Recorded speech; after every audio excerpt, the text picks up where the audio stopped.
of what so many women experience. And I just felt like this is a story that I had to tell. And later on was when I decided to act in it. Good morning, everybody, and happy Tuesday, February 3rd, 2026. I've got all the news you need for your rush hour commute. And today's lead story centers on Baldoni versus Blake Lively. Over the weekend, a massive trove of files related to Jeffrey Epstein was released, and those documents are now shedding disturbing new light on the behavior of the head of the agency that represents both Ryan Reynolds and Blake Lively, the same man who took the moral high ground when he fired Justin Baldoni. As it turns out, he may have quite a lot of explaining to do, including to his own wife, if she's still with him. Once you hear the information we're about to share, we also have a statement from Baldoni's legal representatives addressing whether PR figures associated with their camp had any ties to Epstein and his misconduct. It's a wild web of connections, and tying it all together is not easy. In the back half of the episode, I'll be interviewing Uncle Rich Lee, a family friend of the Owens. Laura Owens, of course, is currently charged with 14 felonies. And as a star witness for the state of Arizona, Rich answers some important questions and shares breaking news involving a no-contact decision made by Laura Owens' own father, so you'll want to stick around for that. We'll also cover updates on the Super Bowl, which is now less than a week away. My New England Patriots will be taking on the Seattle Seahawks.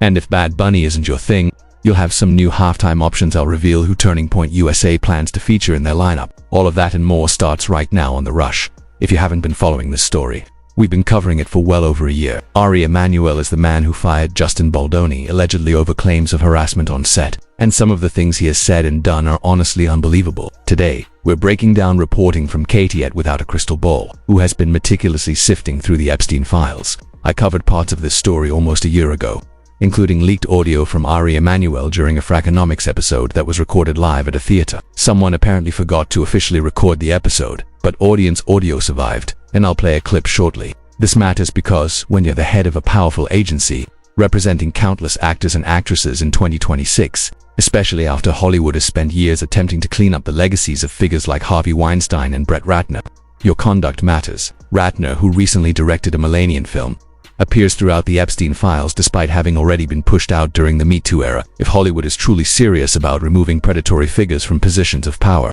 the question becomes how Blake Lively can continue to be part of a system so closely tied to these revelations. If she had any backbone, one might expect her to stand up for victims and leave the agency unless its leadership was removed. Though I'm not holding my breath. According to the files, Ari Emanuel dated one of Jeffrey Epstein's Russian models while still married to his first wife, even if there was some kind of personal arrangement. The bigger and more troubling question is whether this woman was consenting freely or whether she was trafficked. Either way, it looks deeply questionable. In emails shared by Without a Crystal Ball, a woman contacted Epstein complaining that Ari Emanuel had trashed her to friends after their first date, despite texting her non-stop while he was in China. Katie lays out the details clearly, noting that WME executive Ari Emanuel once publicly labeled Justin Baldoni a bad guy and claimed he fired Baldoni at Ryan Reynolds' request. He was also caught on a podcast mocking Baldoni by calling him Justin Baloney. Ironically, the deeper these files are examined, the more Emanuel himself appears to fit the description of the bad guy. Back in 2016, a Russian model associated with Epstein's trafficking ring contacted Epstein seeking advice after a date with Emanuel. She claimed Ari told friends she had castrated him on their first date and wanted to know whether he was joking or serious. Epstein responded by praising Emanuel as smart, driven, and fun, while mentioning that his brother was the mayor of Chicago. The model replied that Emanuel told the friend who introduced them that she scared him and asked Epstein whether she should continue seeing him. Epstein advised her to keep going but take things slowly, to which she responded, "Very slow. Poor guy." She later mentioned sending Epstein photos from a Fred Siegel campaign and reassured him that all the models were of age. This is where many of these emails fall into a gray area. Some actions may not be illegal but are undeniably disturbing and immoral, while others cross clearly into criminal territory. The internet is combing through all of it, including draft emails Epstein never sent, which may have been intended for leverage or blackmail. Some messages involve extremely powerful people and allegations that go far beyond conspiracy theories. In this case, the emails appear verified, though heavily redacted. What's especially notable is that Emanuel was married in 2016 while actively recruiting Chinese investors for his UFC division, which lines up with the timeline in the emails. This document dump could not have come at a worse time for Blake Lively and Ryan Reynolds, who is still represented by WME and reportedly attempted to shield the agency's emails from disclosure. Those emails revealed that Reynolds enlisted WME to help launch an attack on Baldoni in August of 2024. So far, Emanuel has made no public comment about his appearance in the Epstein files, and no major media outlets have reported on these details yet. The model's age remains unknown, and her identity is redacted, leaving one central question hanging in the air. Who is the real bad guy here? Frankly, there's very little nuance in how this looks. Emmanuel comes across as someone on a power trip, using his wealth and influence in deeply unsettling ways. This isn't something that happened decades ago. It was 2016, well after Epstein's name was widely known. For someone with the power to make or break acting careers, that level of control should alarm everyone. If I had a family member represented by WME, I'd be asking what kind of unspoken expectations or pressures exist behind the scenes. If Emmanuel truly believed Blake Lively's claims, the smarter move would have been to continue representing Baldoni until the legal process played out. Instead, he was fired immediately. We've covered this before, but leaked audio from that Frackonomics event captures Emmanuel criticizing Baldoni and accusing him of using social media to intimidate people while openly siding with Ryan Reynolds. Listening to it now, a year later, is almost surreal. The audio quality is awful since it was recorded from the audience, but the message is clear. It's a reminder that you're ultimately judged by the company you keep, and in this case, the associations speak volumes. And with that, here's a statement from friends of the Rush Hour, Zach and Donna. Zach's podcast No Filter and Donna's Daily Dose of Donna received an exclusive statement from Brian Freeman, Justin Baldoni's attorney, and I want to read it first before breaking it down. The statement makes it absolutely clear that neither Melissa, Nathan, nor anyone at TAG has ever met, engaged with, or provided public relations services of any kind for Jeffrey Epstein. Melissa Nathan's name appeared in some of the emails, which led to speculation that she may have worked in PR for Epstein, and this response directly shuts that down. According to the statement, her name was added to an email without her knowledge or consent, and she only became aware of it when the documents were made public, just like everyone else. Regardless of whether a former firm used her name improperly, she was never copied on any emails with Epstein, never communicated with him or any of his associates, and never attended, nor would she ever agree to attend any meeting involving him. Any claim suggesting otherwise is categorically false, defamatory, and harmful. This is where an important distinction needs to be made. On Baldoni's side, people see Melissa Nathan's name appear in the Epstein files and immediately assume guilt by association, as if that alone proves wrongdoing. I've been very careful not to lump people together simply because they worked professionally around bad actors. In industries like entertainment, law, or crisis PR, people sometimes work with clients before the full extent of their behavior is known, or because their job requires it. That doesn't automatically make them complicit. And I'm not here to apologize for anyone and just acknowledging reality. In the legal world especially, people are often required to defend individuals who are objectively awful. That's very different from what we're seeing with Ari Emanuel. This isn't a case of someone simply following the money or representing a problematic client. These are emails from the Epstein files where Emanuel is directly involved.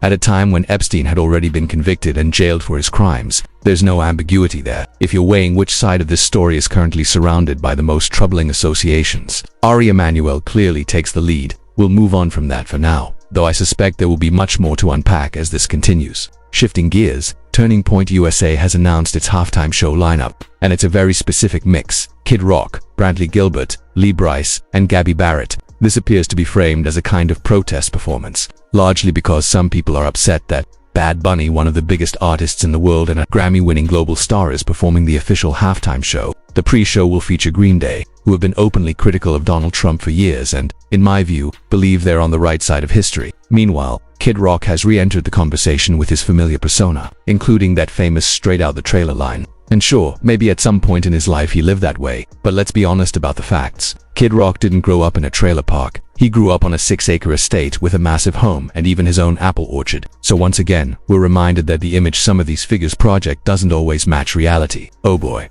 You lose a lot of that so-called street credibility when you grow up with an apple orchard. Was it really that rough? Kid Rock, picking apples in the fall, truly a hard knock life. That said, and to be fair, I actually enjoy some of Kid Rock's music. I like him, he's fine. But if you're interested in seeing former trailer park Kid Rock, also known as Apple Orchard Kid Rock, he'll be performing at the Turning Point USA halftime show. I'll personally be sticking with Bad Bunny, but that's just me. Now let's move on to another story, because things are getting wild out of Milan. As we've reported, ICE is sending agents to Milan, Italy, to escort American athletes at the Winter Olympics. And honestly, if I were an American athlete, I think I'd choose the bobsled team purely for aesthetic reasons. I feel like my hair would really flow nicely down the track. But jokes aside, if I were competing, I'd probably tell ICE thanks but no thanks. Instead, US taxpayer money is being spent to support ICE operations in Milan. And I have to ask, how exactly does this make America great? Here's the thing. Italians are openly protesting ICE's presence at the Winter Olympics, with the 2026 Games set to kick off in just days. News that ICE agents would be present didn't sit well with locals. Protesters made it clear through signs and statements that they don't approve of ICE's behavior, and the message couldn't be simpler. If you thought opposition to ICE was limited to Minneapolis or parts of the US, think again. Italy doesn't want them either. And honestly, what did anyone expect? Every move Trump makes seems to generate protests and backlash because he bulldozes trust wherever he goes. Are we really talking about masked ICE agents escorting figure skaters to the rink in a city where civilians can't even carry guns? Let Italian authorities handle their own security. This whole thing feels unnecessary and provocative. Shifting gears, I recently sat down for a really interesting interview with Rich Lieberman, and we talked extensively about the Laura Owens case, which we've been covering closely. There's a lot happening in the Justice for Clayton community right now, including new information tied to fraud allegations against Laura. The lawsuits themselves aren't new, but the details emerging absolutely are. I won't dive into all of that right now because we've got a packed week ahead and only so much time. So let's take a quick sponsor break, and when I come back, you'll hear my conversation with Rich. We also need to talk about what might be the worst kept secret in Hollywood right now, GLP-1 South.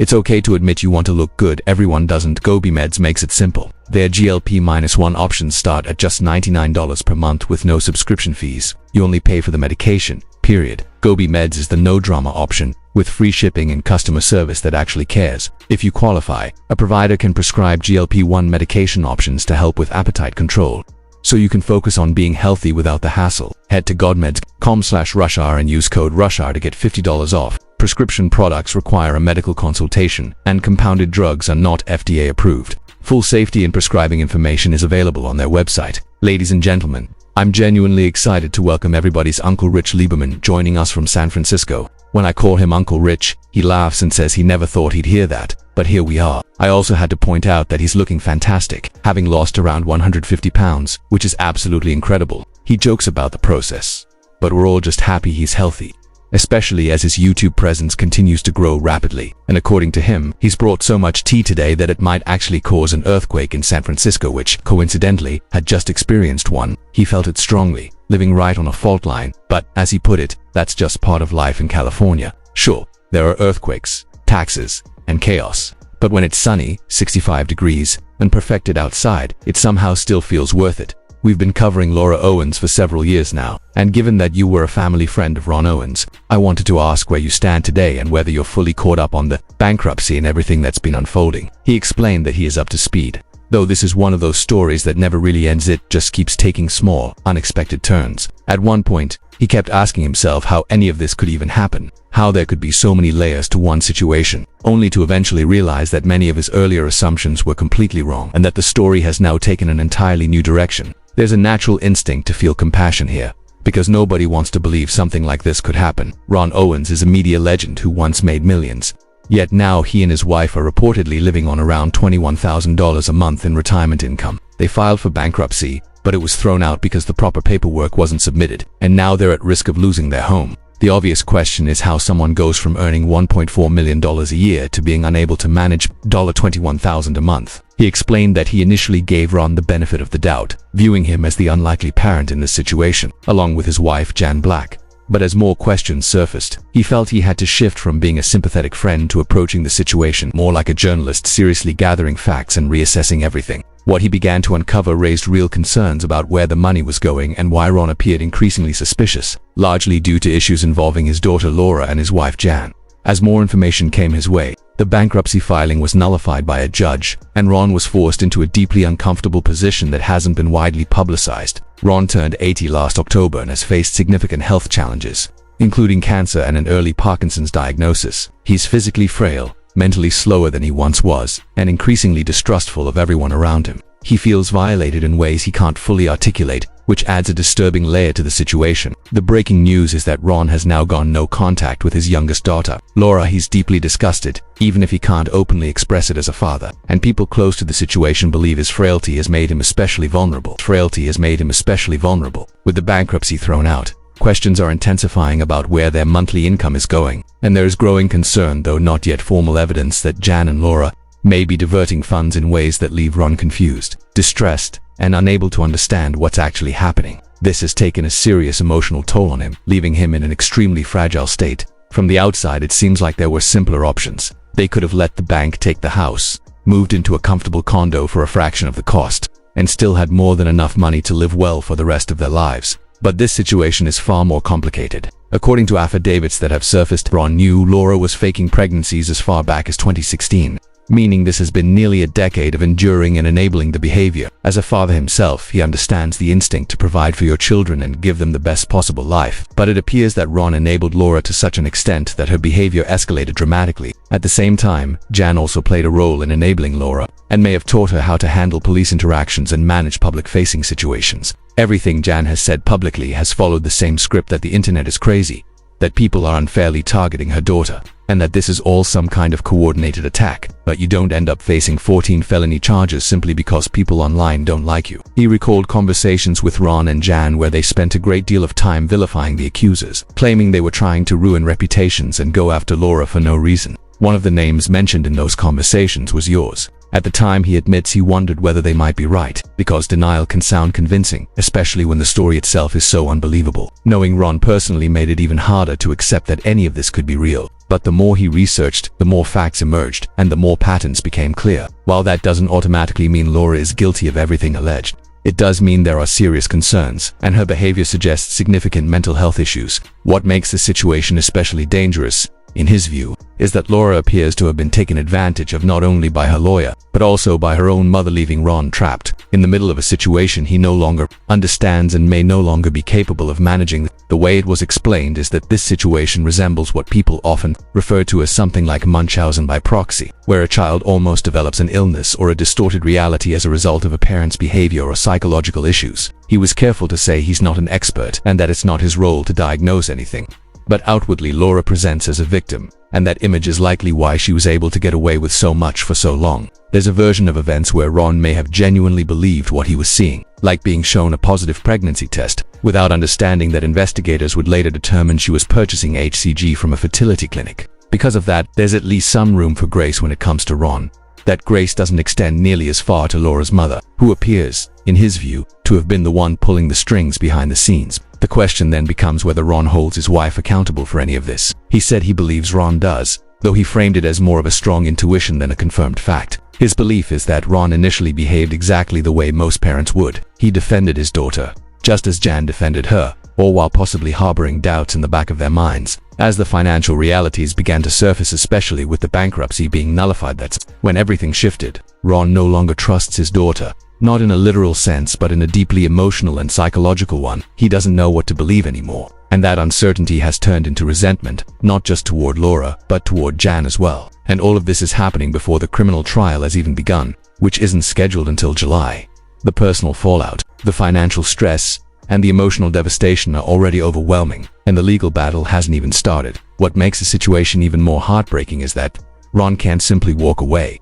Divorce isn't a simple option when the people involved are also his caregivers. That reality makes it an especially dire and complex situation, and there's genuine empathy for how trapped he must feel. The best-case scenario, from this perspective, would be Laura being placed into some kind of facility where professionals could actually determine what's wrong and where the rest of the family could eventually move forward. As for what's likely to happen this year, the outlook is grim. Laura isn't working. She has declared bankruptcy herself, and this case isn't something that can simply be settled. Criminal cases don't resolve quietly unless there's a plea deal, and that seems unlikely here because Clayton wants his name cleared. Any plea offered by prosecutors would almost certainly involve jail time, unless there was some extraordinary defense that completely changed the narrative. That reality is part of what's driving Ron's current mindset and his painful decision to distance himself from his daughter. It's an incredibly difficult position for any parent to be in. Even without being a father himself, he acknowledged that people underestimate how